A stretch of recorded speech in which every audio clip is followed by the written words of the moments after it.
This weekend we have the Milan Derby in the Serie A. Two teams that are burning hot to start the season, winning all first three matches. And we will probably have an American start and an American come off the bench. So today we're going to be talking about Christian Pulisic, Yunus Musah, doing a preview for the Milan Derby, giving you our score predictions and much more. Hi, I'm Filippo and welcome to Tactical Manager TV and welcome to our special Serie A US Men's National Team Milan Derby episode.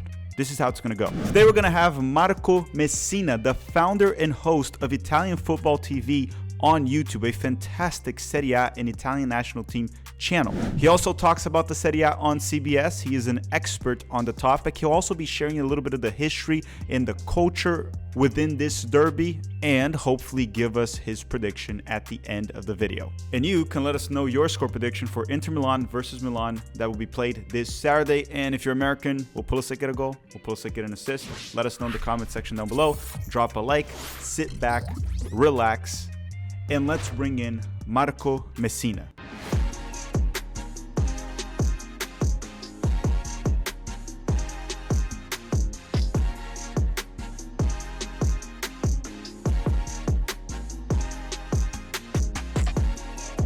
All right, everyone. Today we have an Americanized episode, of course. We're going to talk about U.S. Men's National Team players. But for the first time, I think, in this channel, we're going to have an episode that we really talk about the Italian Serie A, a league that I watched a lot in the 2000s, definitely had a bit of a fallout in the last decade, and seems to be rising once again. But the main topic here is the Milan Derby this Saturday. Christian Pulisic possibly starting, hopefully. Yunus Musah possibly getting minutes. And I have a very special guest here today, Marco Messina, the founder and I guess host of Italian Football TV, also commentary and analyst for CBS on the Serie A. Marco, thank you very much. Yeah, thanks for having me, Filippo. It's been fun. I like this. So first time, that's amazing. I guess I've talked about Italian clubs. Obviously, when like Pulisic went to Milan, I talked about it in the Champions League final, Manchester City and Inter Milan. But I guess we never done an episode where, like today, that I want to talk a little bit about the history of this derby. It's something that's it's one of the biggest derbies in the world, no questions asked. And there's a lot that goes into it. And I followed it a lot in the 2000s. But I guess because of the decline a little bit of the Serie A, which was the best league in the world in the 90s, I guess I kind of like tuned out a little bit, just kind of followed it. But again, Inter Milan, Milan rising in the Champions League last season, Napoli playing some enjoyable soccer. It sparked my interest again. Then when Pulisic went to Milan, I'm like, okay, I'm following this again. I'm back. That's how we got everybody. And I think you're the perfect guest for this today to talk about these two teams. And why don't we start by, most of my audience is American, and I know they follow it, but why don't you tell us a little bit about how massive this derby is, not just in Italy, but in a global scale. Teams that won multiple Champions League. I think Milan has 7, Inter has 3, something like that. Why don't you tell us a little bit from an American-Italian perspective? You definitely know a lot about the Italian football culture, so give us your insight on that. Yeah, it's an absolutely massive game, and I've been lucky to be there for one of them, and it's one of those bucket list checks that you give when you go to that match. And I had it explained to me my entire life because my grandpa was born in Italy, born just outside of Milan, and a diehard Inter fan. And he was telling me about these matches from the moment that I was born and the rivalry that's there.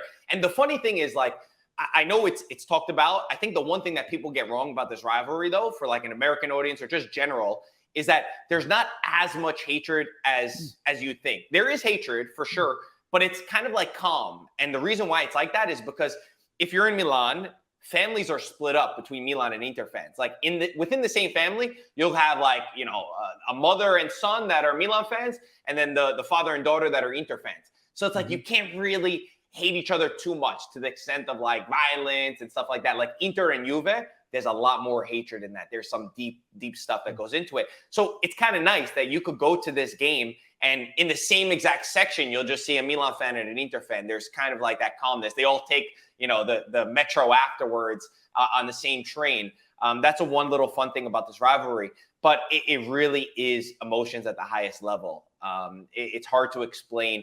I think before Man City, we were the only team with one city that has multiple Champions Leagues, right? I think now that Manchester City won the Champions League, now it's there. Unfortunately, they won it. Unfortunately. Yeah. But who's your team in England?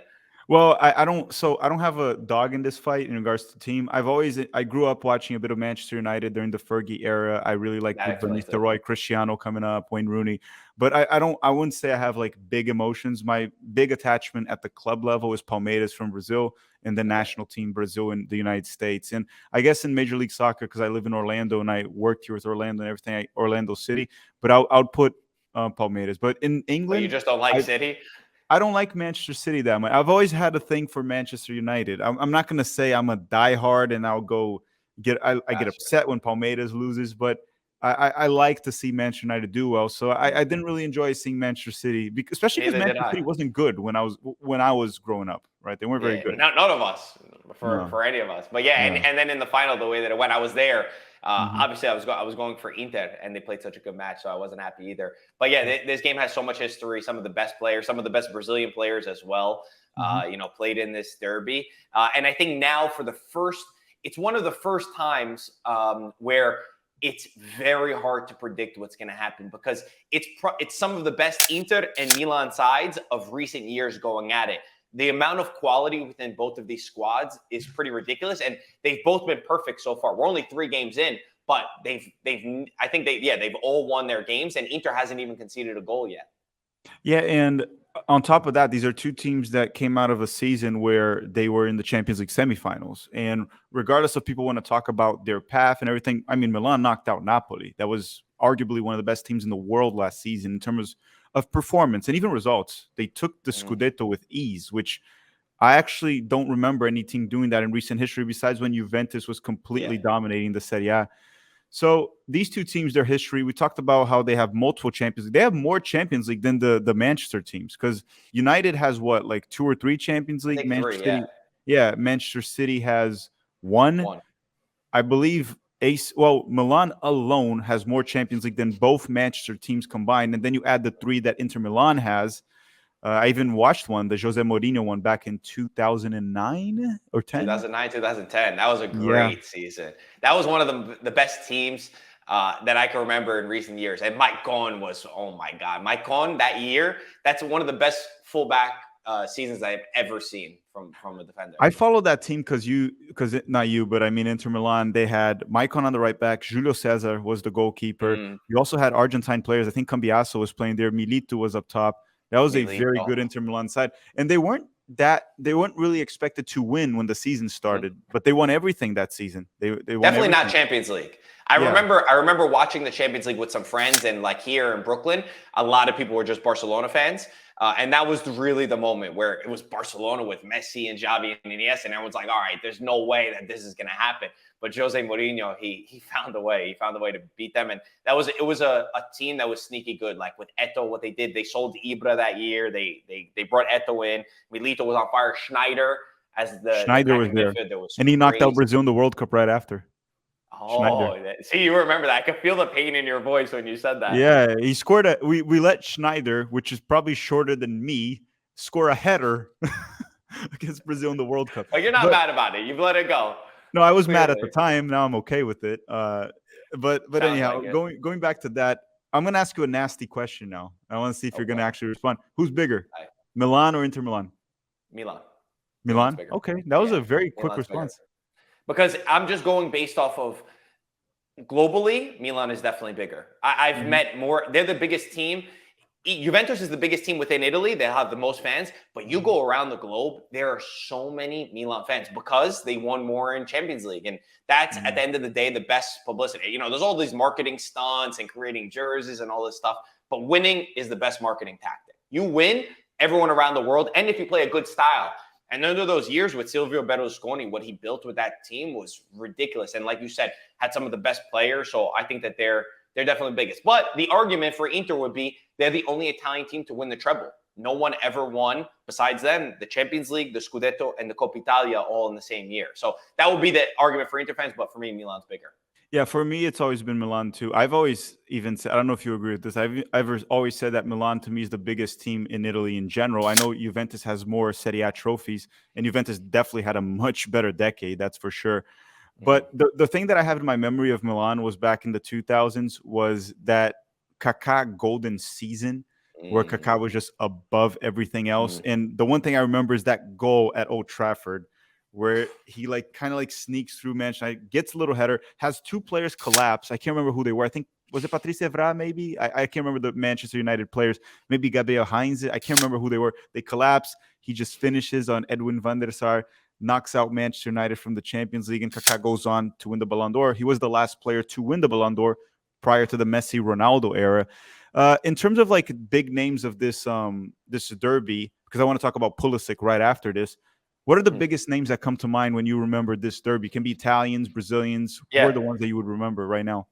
I mean, just to build off Kaká, I told you before we were recording, I know we got into our little tangent talking about some history. Kaká is one of my favorite players of all time. And you mentioned it. You said he's not hated by anyone. Like, it's impossible to hate Ricardo Kaká. Just to brag here with you, I played soccer with him here in Orlando. Did you? Yeah. How nasty was he? He wasn't trying. That was the thing. It was just pickup. It was pickup with, he had friends there because the Brazilian community here. It was kind of funny, the story. I was just playing pickup with friends that we have here. Some of them are former players and everything. All of a sudden, there's this guy carrying a bunch of water bottles walking from far away. And I'm looking, I was like, that kind of looks like, and as he get closer, it's like, oh, no. Is Kaká going to play with us right now? Just played in a public park. Just played with us. No way. That's sick. Yeah, you know who did that one time over here? Steve Nash. Steve Nash used to play in Chinatown. Yeah, basketball player. I know. Yeah. No, he plays soccer. He's a good soccer player. Yeah, he's a great player. He played soccer with us. He played soccer with us a couple times. He even showed up to our random part of Brooklyn. Like, we're deep in Brooklyn. I'm in South Brooklyn. He legit showed up on this grass field that I grew up playing on. That's awful. Like, you get hurt like nothing. You know, there's half dirt, half grass. And he came and he played over there. I couldn't believe it. Same thing. I was looking, I was like, there's no way that's Steve. But yeah, he came out. Not as good as Kaká. So not as big of a Steve Nash good? What is position does he play? He's amazing. I mean, it was like a 7-on-7 game. I think he was playing in the midfield when we were there. And the thing that I loved about him, because he told, I mean, obviously I was playing against him and I'm like, all right, I played a little bit more like a Gattuso, just to give you a sense. Like, I'm an aggressive type of player. And I was like, I'll go mark him. I don't care. Like, let's go. And I was going light, you know, when he got the ball, I would just try to let him pass it back. And he saw me and he looks at me, he goes, stop doing that. He's like, go hard, play as hard as you can. And so I respected that. Like, even as a competitor, he doesn't want you to go soft on him. It would have been funny. Not funny, actually. This would have been sad. It's like Steve Nash gets injured. It's a headline. It's like a tackle that you hit him in a pickup game. Yo, you know, one time, too, now you're making me remember stories. Jokaev. Remember Jokaev? Jokaev, yes. He came too, and my buddy was on the sideline, and he took a picture, and it's me going up, and I don't know if I elbowed him or it was a nasty challenge that I gave to Jokaev one time, and he came up to me after. He's like, "Yo, you take it serious." But anyway, Kaká, one of my all-time favorite players. Who was Maldini, obviously in the center back position as a defender, and as an Italian, obviously we highlight those type of players a little bit more than anything else. Ronaldinho was one of those as well, that he made the ball seem like it was alive. And Schneider for me too in this match. It all depends when you start watching football and like when it impacts you. And like you said, that 2009-2010 team is one of the single greatest performances. So I could pretty much pick out anyone from that Inter side. There's legends on each end. Yeah, and if you go even deeper in history, which would be a bit too old for me and you, it would probably be like going even to Marco van Basten and many other legends from the past.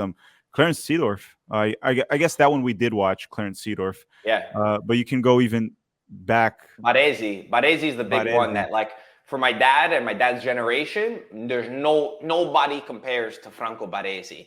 Obviously, I don't remember him. I've seen videos and that, but you know, for them, he's the greatest defender of all time. And would you say this is a top 10 rivalry in the world at the club level? Oh, come on, of course. I mean, what's bigger, right? Let's go through it. What can we say is bigger? It depends on the criteria we use, right? Mm-hmm. for rivalries, because it can be like hatred. You already said Boca River is up there. I would play like there's the Manchester Derby, which will be close, but I don't think it's at the same level as this. I would agree with that. El Clásico has to be there. El Clásico has to be there. I would actually put Palmeiras, Corinthians in Brazil. These are two big fan bases there. Combined, it's like 50 million, but globally, not talked about as much as the Milan Derby, not as known as the Milan Derby. Liverpool, Manchester United's a big one. Liverpool, Manchester United. I guess like there's no other way to I put not top three. place top I three. put top three. This one, the Derby della Madonnina, River Boca, I think is crazy, and El Clasico. Yeah, I think the thing is because when it goes to a global scale, people have to know about the team. I'm sure there's derbies in Asia, in Africa Yeah, that yeah. are probably like huge with millions of people involved. It's just that the Milan derby, pretty much any soccer fan in the world has heard of it. Mhm, They might not watch it or not know, but it's like, the Milan derby, they all know about it, know the players that played. It's much more talked about. I think that's mhm. the thing. Like when we talk about, for example, Palmeiras and Corinthians, maybe if you experience it in Brazil, you're like, holy crap. But how Yeah, many people know about it?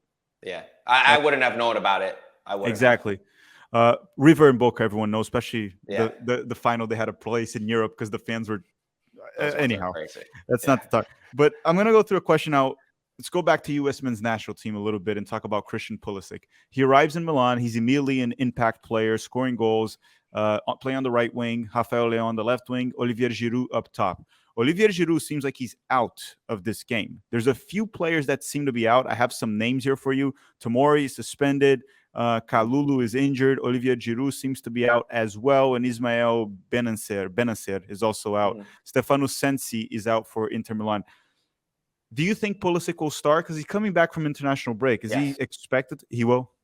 Yes, he's going to Okay. start. He's going to start for sure. I mean, he's lit up the league already in the 3 games that he's played. And actually, now they're saying Giroud. I know he got hurt. He got that ankle injury against Ireland, but he's expected to play in the That's good. derby. There was 50-50. Gazzetta yesterday was saying no, but I just refreshed on Sky minutes ago, and they said he trained with the team and that he looks like he'll be okay to start in the match.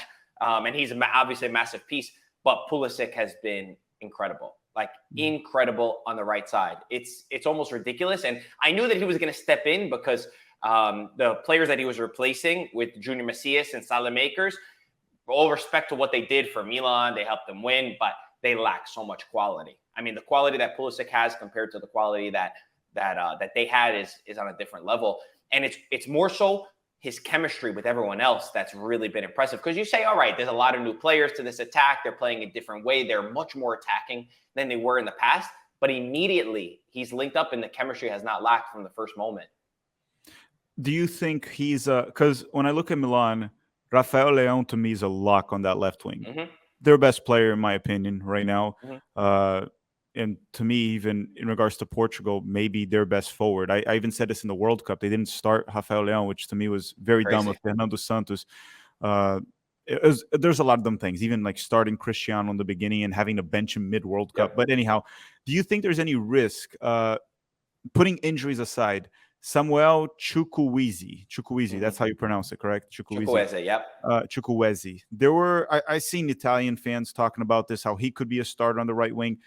Do you think there's any risk right there of Pulisic becoming a bench, even the way Pulisic's playing, becoming a backup player, or Pulisic was signed to be somewhat like Rafael Leão in the left wings, like this is our guy, this is our starter, and unless he gets injured, we don't see him getting benched. Because Rafael Leão, even if he has 1, 2, 3, or 4 bad performances, they're not benching him. Keep him. Of course. Where do you see Pulisic standing right now? Now, not placing him on a Rafael Leão level. Yeah. So let me build out the context because there's a lot to that. He's immediately been the starter. He's immediately been the number one, and Chukwueze has come in when he's needed to. He's replaced Pulisic maybe 65th, 75th minute, and then when Leão went down in their last match, Pulisic went to the left side and Chukwueze went to the right side. And I think they will alternate. For me, Pulisic is the number one unless he gets an injury. But I should say that this is my opinion. We have Matteo Bonetti, who's also part of our Serie A crew on CBS, and he's been adamant that Chukwueze can become the starter on the right side. This was prior to the season. He saw him as the starter. I personally see Pulisic have the most quality. I think he's the best player on the right side. I think immediately he's had the impact. He's had the link-up play, and it's his spot to lose. I mean, when you start off with a goal and an assist right away in your first match, and the big thing is that you mentioned Rafael Leão and how great he is, and even if he doesn't have a good game, Pulisic is doing similar things on the right side. So it's not all the burden is on Leão. When Milan won the Scudetto and when they were going far in the Champions League, it was determined by Leão creating a moment of brilliance, being able to beat his man. And the moments when Milan started to dip, people started criticizing Leão, saying, oh, he's not doing that. But he was the only one in the attack that was able to beat his man, that was able to provide some creativity. The team just lacked that. So Pulisic has helped fill the spot. And that's why I think Leao and Pulisic get along really well. And we've seen them hug and embrace and been really cool together.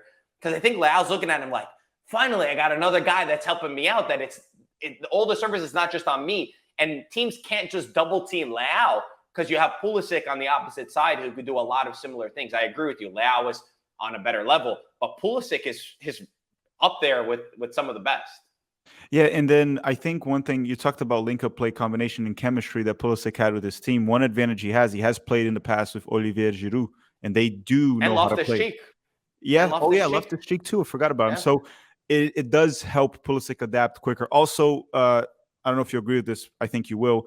The Premier League nowadays is the strongest league in the world. So Pulisic went to a league that I wouldn't say it's easier, but it should be easier to adapt, especially physically. But usually tactically, they're weird in Italy, right? You see a lot of players who come and they're like, a coach wants me in a specific place and I need to really adapt to the tactics. He's right away been one of the guys that immediately from the get-go, they've put in a place and he's done well and he's understood him. And I think that also the system that Pioli plays has helped them a lot because they go forward, they bomb forward, they don't stop, they want to keep going for goals. So I think it fits him, the amount of space that he's getting, but also the style of play that Milan play compared to when he was at Chelsea. I think we're going to get an American goal in this derby.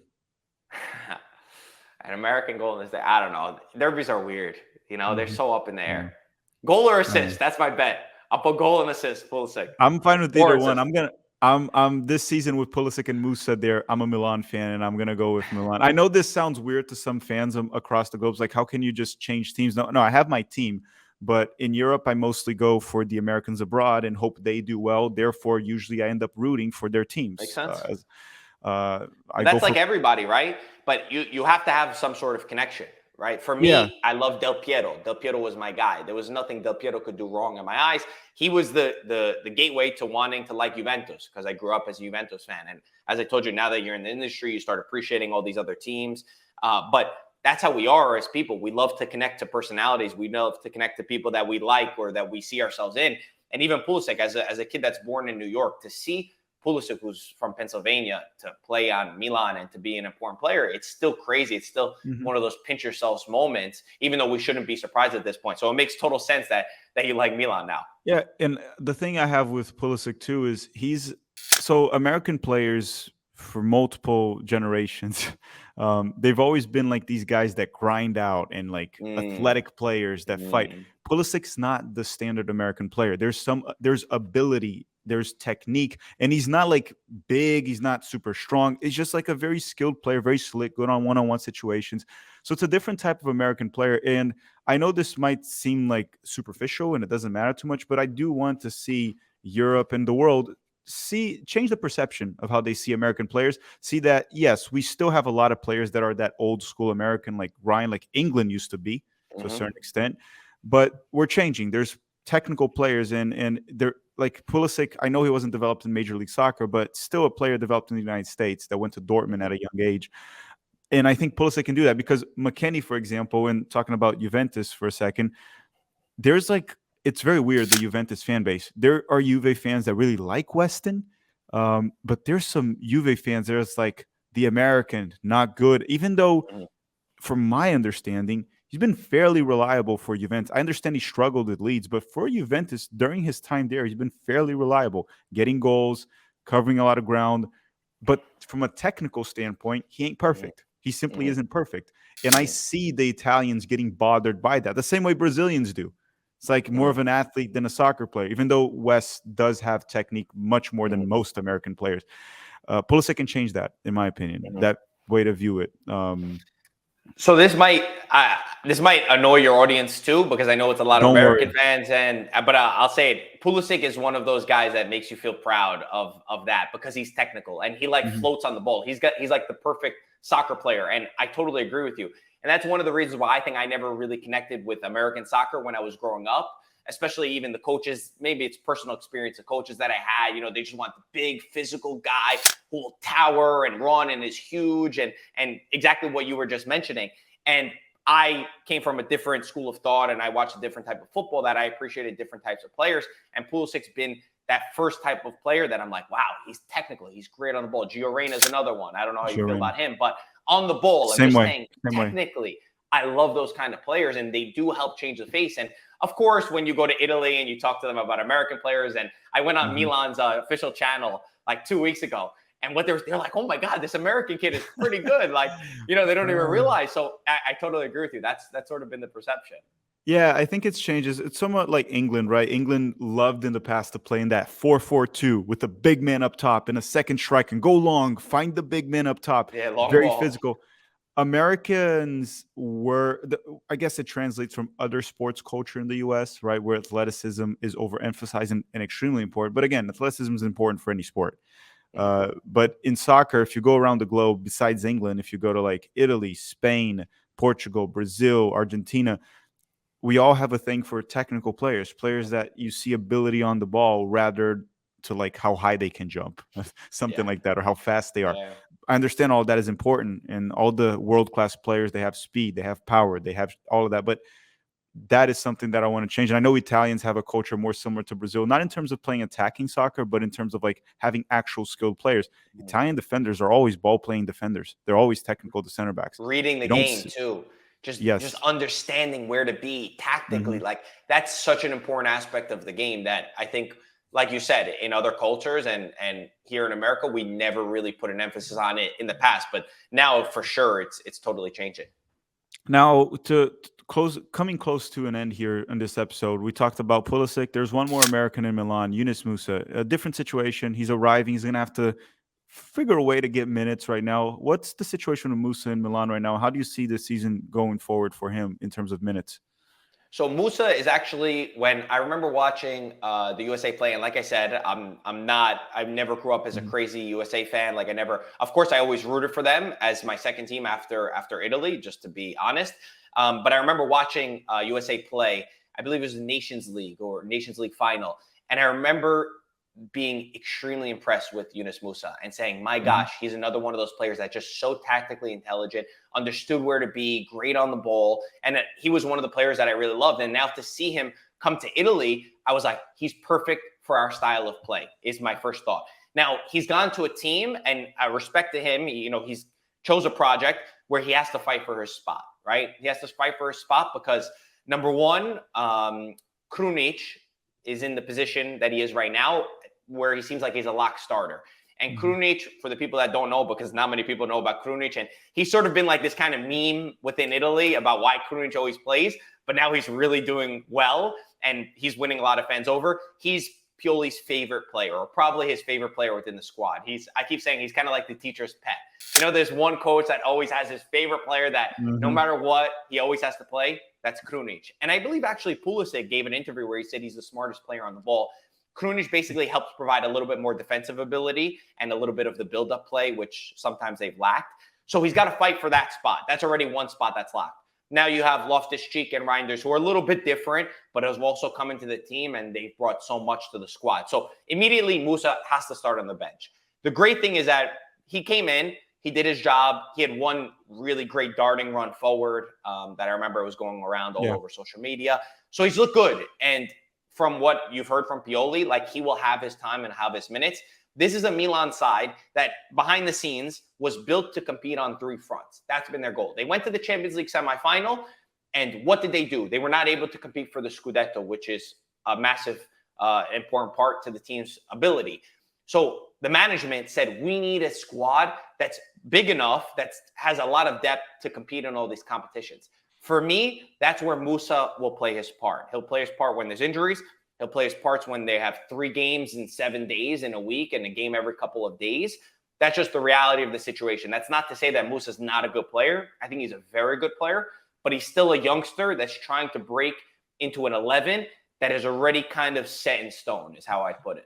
No, I agree. And even before the season started, there was a Milan podcast. I think Sempre Milan. They asked me to come talk about Pulisic and Musah, and that is sort of what you said right now is what I said before they even played. I said I don't see Musah having a big impact in the short term, maybe long term, because he's very young. He's 20, 21. So 2-3 seasons from now as he develops. But right now, yeah, I see him as a backup, and he'll get minutes here and there, and he's going to have to fight for it. Maybe injuries will help him, but hopefully there is no injuries. Well, I said the same thing. I was like, well, Pulisic, I think he is a guy that arrives to already have an Hmm. impact Hmm. on Milan. So I agree with you on that sense too. And I'm not just saying this because you're here. I actually did say there's evidence. There's video evidence of that. Show me the proof. Yeah, go to Sempre Milan. They'll find. But here's a one thing for you: score prediction for this game, and also tell me, are these the top two contenders of this season after this hot start? Because originally, Napoli, we thought Mhm. Napoli, and I still think Napoli can compete. Obviously, we just started the season, but are these your two favorites? You think the Scudetto is going back to Milan this season? So I'll use your line and say that I have proof from before of Mm, this, but I had Inter as my favorite for the Scudetto, and Inter. I have them winning the Scudetto because I think the depth in their team is unbelievable. They've Hmm. got a manager who he made mistakes in the past for why they weren't winning the Scudetto, but they're still a squad that went to the Champions League final and, in my opinion, went toe to toe at the very least with Manchester City, Hmm. and were able to really do well against them, and they defend well, and they have so many pieces that could come in off the bench. Um, and I think this Milan side has been the biggest, the most impressive team so far in Serie A because there were so many question marks about new players coming in, question marks about the behind the scenes. They sacked Maldini in the beginning of the summer, which you sack Maldini for a Hmm. team like Milan, it's madness. These guys are losing their mind. They don't know what they're doing, yet they've made their team better. They're so unpredictable. They're crazy good going forward. My one fear about this Milan side, and I keep saying this because I have very high expectations for where I think this Milan side can go. I really think they could compete with teams in Champions League. My fear, and it hasn't been shown yet, but my fear is defensively, right? I don't think defensively they're that great. They're that sound. Theo Hernandez, obviously one of the best left backs. You know, they have Tomori who's missing this game. And Hmm. already Tomori, I don't know, they struggle a little bit. And my fear in this game is that Milan love to bomb forward, and they've gotten caught up putting 6, 7 guys up into the attack because they have so many attack-minded players where they'll be left vulnerable in the back. And Inter's playing style is perfect for counter-attacking football. They're masters at it. They're so happy absorbing pressure, and then they could break out with their wing backs or Barella darting in or Fratesi if he comes in. Lautaro Martinez is as hot as can be. So Hmm. those are my fears for the match. It's defensively. The game will probably end in a tie. It's probably built to end in a tie. But if you ask me for my score prediction, I'm going 2-1 Inter. I'm gonna go reverse. I'm gonna say 2 on Milan. You see Milan Mainly, winning? I think Milan will win. I think there's something Is that about an this team this American season. bias, though? For sure, for sure. Okay. I Here's respect the that you thing. own it. Inter Milan is gonna line up on their 3-5-2. That's Mhm. I literally only see them playing a 3-5. I don't watch every Inter Milan game, Yeah, but yeah. every You're time right. I watch them, it's a 3-5-2. Lautaro up top, probably. I'm assuming Lautaro and Turan will be up Mhm. top. They lost Onana this season, but they replaced him with Jan Sommer. It's a great goalkeeper. I would say the drop off is there, but not that big. Nothing that will hurt them. We'll see how those wing backs will backtrack and deal with two wingers. Like you said, like now Milan has both sides to attack. And Mhm. last season, Inter Milan definitely got the best out of AC Milan, not just in the Champions League, right? I think they knocked them out in the Italian Cup. Am I They won correct? the last 4 games. Inter have won the last four Yes. derbies, which is something kind of crazy. That the fact. So maybe, but you know what? That's how Serie A is. It's Derbies, like when they're derbies are one like off. that. You know it. I know exactly. Once this is what happens when you start justifying in your head. You're like everything makes sense. You know, Milan's missing Tomori. They're missing these players. That's Inter's when won the Milan last wins. four. Then boom, Milan will be able to win. Yeah, And it. that's derbies, man. Derbies, I know. it's almost never the way you think it'll go, and usually when you least expect something crazy. Like I've seen this also happen with I think Manchester United and City. Like Manchester City just keeps beating them because they're better, Mhm. and then this one game where like Manchester United fired a coach, nothing's going right, it's over, and it's like 1-0 United. It's a, Exactly. Exactly. See, so you're teaching me more about Serie A than I even know. You know, all the pieces lend itself for an Inter win. Like I said, I think maximum a tie in this game. Inter is so hot. Again, they haven't conceded a goal, and they have crazy depth off the bench. Milan, they should be able to score. They're very good going forward, but I'm just scared the back line. Kier, they have Chow in the back. Calabria hasn't been in great form. I don't know. Those are my question marks. yeah, I think I did a prediction video a while back in the Champions League, and what I was saying about like this, we try to analyze every single game to try to predict the most probable outcome. But in soccer, anything can happen. Mhm. And then I told people in the videos, like, when it's a derby, don't try to analyze it too much. Just kind of like go with your gut feeling, because Yeah, whatever you analyze, once it starts, it's irrelevant, it's even if true. the other team is better. You know what? The first year that Milan won the Scudetto, the first year that we CBS had the rights, we were on site for this game, for the Derby della Madonnina, which was ridiculous. And we had Bobo Vieri on site with us. And everything pointed towards an Inter win. Every single thing. Inter was the best team. They were up 1-0 at halftime. They completely dominated. They should have scored 4 goals. Like, they killed Milan. Milan had nothing. Milan came out of the locker room and scored 2 goals. Giroud scored 2 goals. They won 2-1 this derby. It made no sense on paper. Every expert, everyone in the building was saying that Inter were going to win. But you just never know. You're right. It's derbies. But Marco, we're going to wrap things up here. Thank you very much. If I need Serie A knowledge, I know who to ask for help here. Thank you. I know a thing or two about the Serie A, but I definitely don't follow it anywhere near as close as you do. Anywhere near as close. I know more about the past and like very much in the present. I kind of had a gap there for my ears. And everyone can follow you on Twitter. I'm going to put the handle on the description, and they can also go watch Italian Football TV on YouTube if you want Serie A Italian national team content in English. That's probably the best place to go to, and follow Marco on Twitter and on CBS, of course. Marco, thank you very much. Very kind. Thank you, my friend.